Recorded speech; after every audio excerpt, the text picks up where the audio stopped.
at Ben and Kelly Show. Great way to get a hold of us. Got this from Lisa.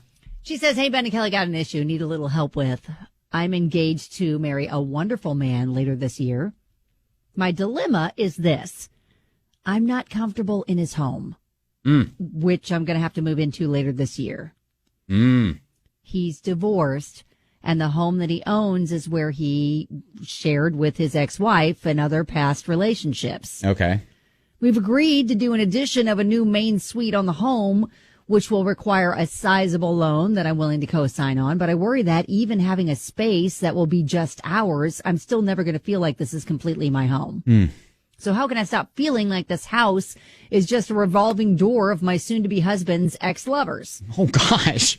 Selling the house is not an option because it's part of a piece of property where his business is located. What would you do? Oh, wow. Yeah. Okay, so he's basically got ties where he can't just easily up and move or build a new house together. So if he's been married before and lived in that house with his ex-wife, who apparently came after other people, then first wife had to deal with that too. Yeah, maybe you reach out to her. Yeah, I don't know if that could be tricky too. That Not could sure be what tricky the relationship too. Yes, is like there. But yeah, no, that is a tough one because I think most people end up finding a neutral place to start your life together. Right. I get that need. Yeah. So how do you, so we need people who have been in this situation where they either welcomed in someone or moved into a new place.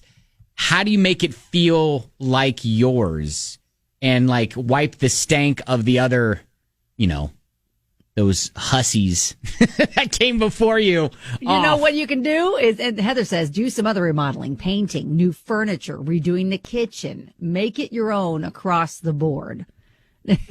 Another Heather says, just burn down and rebuild. Well, it doesn't sound like that's the option, but the first Heather, I think, has a good idea. Just, remodel more than just like the main suite. Do some painting, new furniture. Now, I was going to say money a big budget. I was going to say money's going to be a factor. Yeah. So if you can't afford it, or just slow roll it, if you can just do little changes here and there, work your way through the house and slowly make it your own as your budget allows. All right. If you've been there, got a story, 502-795-1997, about moving into your new fiance's house or, having your new partner move into your house for the very first time, the crazy things that happened. If you've got a good story, we'd love to hear them. 502-795-1997. We'll take those on the way. Coming up on 99.7 DJX. Andy, who was... she was getting married later this month, so she had some. She was all excited and nervous at the same time. To Lisa now, who she's engaged, but she realizes and sees the writing on the wall that she's going to have to move into this house that her fiance owns. That he's been married before, and it has kind of the ghosts of relationships past in it. Yeah, there's been many relationships apparently in that house, and she just feels a little weird, like I'm not going to have neutral ground to start our marriage with, so how do I feel comfortable in a house that I know was shared by many others before? Yeah, Vixen says, stop worrying about the women that he didn't choose to spend the rest of his life with. She goes on and texts, make that house your home, and remember that he told you it's not about where you are, it's about who you're with. So that's good. Yeah. Yeah, absolutely. Becky says every house has been someone's house before. My ex-husband's new wife redid the entire house, painting, new flooring, made it feel like hers. See, it's just kind of like what Heather suggested. Yeah, maybe that's, you take it in chunks. So if you're going to do like a new main suite for you guys, then that's what they're doing. Yeah, so that's a great start. And then maybe next year you paint the bathroom. And, maybe the year after that, you change carpet or take carpet up and do hardwood floors. You know what I mean? Just like, even what you said, Kelly, earlier is you do it in kind of stages and you kind of just redo the house to make it more your own.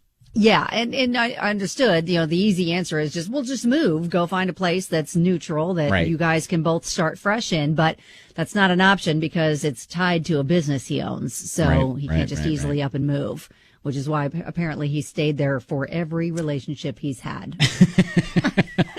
Well done, sir.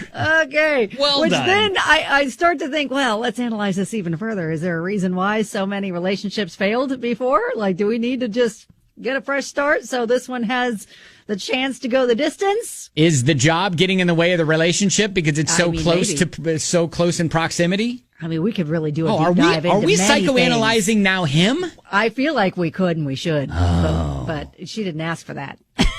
Yeah, she probably doesn't want us to do that either. Nope. We might be opening up a whole other Pandora's box of stuff that she doesn't want to deal with right now. She's just like, hey, how do I spruce up the space so it feels like mine? All right, slap a coat of paint on it and let's move on. All right, there you go. Good. Hang a picture. Hang a picture. Make sure you take down the framed photos of all his exes. Take down pictures of them. Yeah. Put pictures of you. Yeah, exactly. You can you don't even have to remove them from the frame. Just put yours on top of them. There you go. That's all you got to do. Don't even need to buy a new frame. That's right. Just a little 5x7. Just put a little picture of you in there. All right. So yes, no, but I love the fact that his home is you. Yeah. His home is not the place you're living in. Yep. So as long as you look at each other as home, you should be good. There you go. All right. Well, good luck. Keep us posted. Thank you, Lisa.